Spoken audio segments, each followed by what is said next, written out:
from the polar bear room, but I'm not in the polar bear room today. I'm at my own house. And actually, I'm not even in my house. I'm in my front yard because I have a little song, or a little chant, whoops, about birds for you. And I thought it would be kind of fun if I sat out in front of my bird feeder and maybe some birds would come visit, or maybe you could just listen and hear them while I'm talking.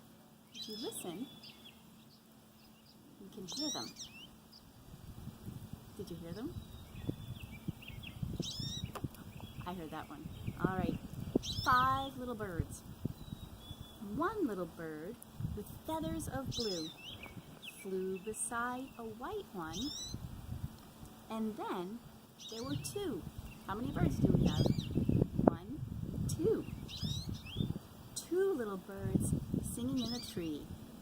Along came the red one, and then there were 3. 1, 2, 3. 3 little birds, wishing there were more. Along came an orange one, and then there were 4. 1, 2, 3, 4 little birds.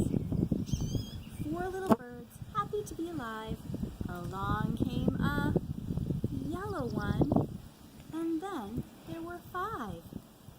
5 little birds, as happy as can be, singing beautiful songs for you and me. Oops. Except my cardinal wanted to fly away. Well, let's put him back up. There we go. Now they're all singing beautiful songs for you